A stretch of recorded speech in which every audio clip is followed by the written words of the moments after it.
अस्सलाम वालेकुम, hi friends. आज हम AHS किचन में बनाएंगे ड्राई फ्रूट्स की पंजेरी। इसके लिए मैंने सूखे नारियल ले लिए, उसको अच्छे से ग्रेट कर लिया। ग्रेट करने के बाद उसको थोड़ी देर के लिए रख दिया। फिर बादाम ले लिए, बादाम को अच्छे से भिगो लिए। भिगोने के बाद थोड़ी देर के लिए रख दिया। उसके बाद मैंने जो भी काम था घर का वो सारा निपटा लिया। काम करने के बाद सब कुछ होने के बाद मैंने बादाम फिर से ले लिए। बादाम लेकर उसके छिलके निकाल लिए। छिलके निकालने के बाद अच्छे से छोटे छोटे टुकड़ों में काट लिए बादाम को। बादाम काटने के बाद मैंने उसको साइड में रख दिया। फिर मैंने ले लिए सूखे खजूर। सूखे खजूर को भी एक बर्तन में डाल दिए। बर्तन में डालने के बाद मैंने उसमें पानी डाल दिया। पानी डाल के उसे भीगने के लिए छोड़ दिया, क्योंकि ये बहुत हार्ड होते हैं तो ये अच्छे से भीगना चाहिए। भीगने के बाद ही अच्छे से कट हो सकते हैं। तो मैंने कट कर लिए। कट करके अंदर के बीज को अलग कर लिए। बीज को अलग करने के बाद छोटे छोटे टुकड़ों में काट लिए। सारे खजूर को काटने के बाद मैंने एक बर्तन में अलग से काट के रख दिए। फिर मैंने सारे काम करने के बाद आई। फिर से मैं घर में बहुत सारे काम होते हैं तो पूरे काम कर लिए। फिर से आके मैंने काजू को ले लिया। सूखे काजू को मैंने पानी में भिगो दिया। पानी में भिगोने के बाद फिर से उसको भी छोटे छोटे टुकड़ों में कट कर लिए। कट करने के बाद वो भी एक अलग बर्तन में डाल के उसको भी मैंने साइड में रख दिया। छोटे छोटे टुकड़ों में कट करने के बाद मैंने इसको भी एक अलग बर्तन में निकाल लिया। बर्तन में निकालने के बाद देखिए कितने अच्छे छोटे छोटे टुकड़े बन गए हैं। इसको भी मैंने साइड में रख दिया। फिर हमारा किशमिश था, किशमिश को भी मैंने धो लिया। इसको भिगोने की ज़रूरत नहीं है, क्योंकि ये नरम होता है, बहुत अच्छे तरह से सॉफ्ट भी होता है, भिग जाता है। हमने किशमिश को भी साइड में रख दिया। फिर मेथी ले ली। मेथी को बारीक से पीस लिया। पीसने के बाद मैंने मेथी का बारीक सा पाउडर बन लिया। इस पाउडर को मैंने एक से प्लेट में काट लिया। काटने के बाद मैंने एक बर्तन ले लिया। बर्तन को गैस पे रख दिया। गैस पे रखने के बाद मैंने उसमें घी डाल दी। ढेर सारा घी डाली। उस घी को गर्म होने के बाद मैंने इसमें बादाम डाले। मैंने बहुत सारा घी डाला। घी इसलिए इतना सारा डाला क्योंकि पंजेरी में जितना भी घी डाले उतना ही टेस्टी होता है। तो फिर मैंने घी को गर्म होने के बाद काजू डाल दिए। काजू को अच्छे से तल लिए, गोल्डन कलर का आने तक फ्राई कर लिए। फ्राई करने के बाद मैंने इसको भी अलग बर्तन में निकाल दिया। बर्तन में निकालने के बाद सारा काजू निकालने के बाद थोड़ा देर होता है घी में से काजू निकलने में, तो मैंने सारा काजू निकाल लिया। निकालने के बाद बादाम को डाल दिया। बादाम को भी इसी तरह से अच्छे से फ्राई कर लिया। अच्छे से फ्राई करने के बाद बहुत देर होता है बादाम फ्राई होने में, क्योंकि धीमी आंच पे हमें फ्राई करते हैं। धीमी आंच पे अच्छे से फ्राई होने के बाद बादाम भी दूसरे बर्तन में निकाल लिया। दूसरे बर्तन में निकालने के बाद उसी घी में बादाम को भी निकाल लिया दूसरे बर्तन में।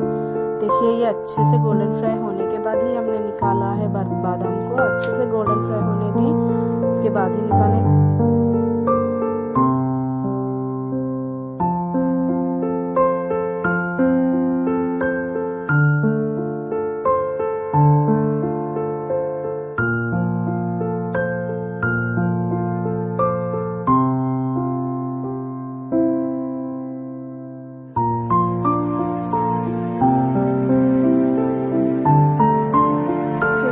किशमिश डाल दिए। किशमिश को थोड़ी देर ही फ्राई करना पड़ता है, क्योंकि जल्दी से फ्राई हो जाती है। उसके बाद ले लिया पंजेरी का गोंद। पंजेरी के गोंद को अच्छे से फ्राई कर लिया, क्योंकि अंदर वो घट होता है तो उसे अच्छे से फ्राई करना पड़ता है। अच्छे से फ्राई करने से वो पॉपकॉर्न की तरह फूल जाता है। पॉपकॉर्न की तरह फूलने के बाद आप अपने हाथ में लेके थोड़े से ऐसे प्रेस करके देखें तो अच्छे से वो फ्राई हो जाएगा, तो फूट जाएगा। तो उसको हम अलग बर्तन में निकालने के बाद उसको मैंने अच्छे से फ्राई कर लिया। अच्छे से फ्राई करने के बाद मैंने उसको भी अलग बर्तन में निकाल लिया। अलग बर्तन में निकालने के बाद अच्छे से सारा घी क्लीन करके मैंने निकाल लिया है। फिर उसमें थोड़ा और घी ऐड करके खजूर को डाल दिया। खजूर को अच्छे से फ्राई करें, क्योंकि खजूर हम लास्ट में इसलिए डालते हैं, उसके अंदर जो मिठास होती है इसीलिए कैरेमल निकलता है। कैरेमल निकलने के बाद घी थोड़ा सा काला पड़ जाता है, इसीलिए वो गंदा लगने लगता है। इसीलिए मैंने लास्ट में खजूर को ऐड किया है। खजूर अच्छे से फ्राई होने के बाद मैंने खजूर भी दूसरे बर्तन में निकाल लिया। बर्तन में निकालने के बाद फिर से उसमें घी ऐड करी। घी को गर्म होने के बाद फिर उसमें मैंने डाला। घी अच्छे से गर्म हो गई। घी अच्छे से गर्म होने के बाद मैंने उसमें डाला अजवाइन। मुट्ठी भर अजवाइन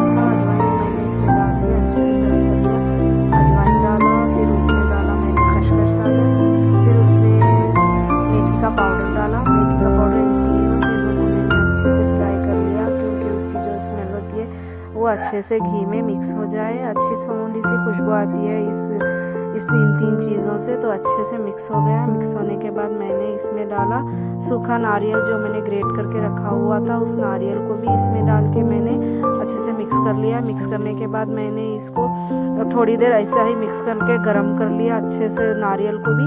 उसके बाद मैंने इसमें शक्कर ऐड की। शक्कर ऐड करके जितनी आपको चाहिए शक्कर उतनी आप ऐड कर सकते हैं। थोड़ा ज़्यादा मीठा खाना हो तो मीठा भी डालें, नहीं थोड़ा फीका खाना हो तो फीका भी डालें। कुछ लोग गुड़ खाना पसंद करते हैं तो गुड़ भी इसमें ऐड कर सकते हो। गुड़ डाल के भी गुड़ को अच्छे से पानी में पकाकर उसका खिमाम बनाकर उसको भी आप डाल सकते हो। तो फिर मैंने शक्कर डाली। शक्कर मेरे घर में सब लोग शक्कर ही पसंद करते हैं तो मैंने शक्कर ही डाली। शक्कर को अच्छे से मिक्स कर लिया। उसके बाद जो तले हुए ड्राई फ्रूट्स थे उसको भी मैंने इसमें डाल दिया। इसमें डालकर मैंने अच्छे से मिक्स कर दिया। अच्छे से मिक्स कर लें क्योंकि थोड़ा ऊपर नीचे और घी नीचे रह जाता है, इसलिए मैंने अच्छे से सब सारी चीज़ों को मिक्स कर लिया। मिक्स करने के बाद मेरा ये पंजेरी तैयार हो गया। और आप लोगों को ये मेरा पंजेरी कैसा लगा और इसके जो मैंने डाला है इंग्रेडिएंट्स डाले हैं पंजेरी में, ये सारे सही हैं या कैसे हैं आप लोग कमेंट करके बोलें। और मैंने ऐसा स्पीच करके मैंने आज पहली बार ऐसी वीडियो बनाई है तो मुझे थोड़ा सा नर्वसनेस हो रही है, थोड़ा कटकट फील हो रहा है। तो मैंने आज पहली बार बनाई है। आप लोगों को कैसा लग रहा है ये सब आप मुझे कमेंट करके बताएं। तो फिर मेरी पंजेरी आप लोगों को कैसी लगी ये भी आप मुझे कमेंट कर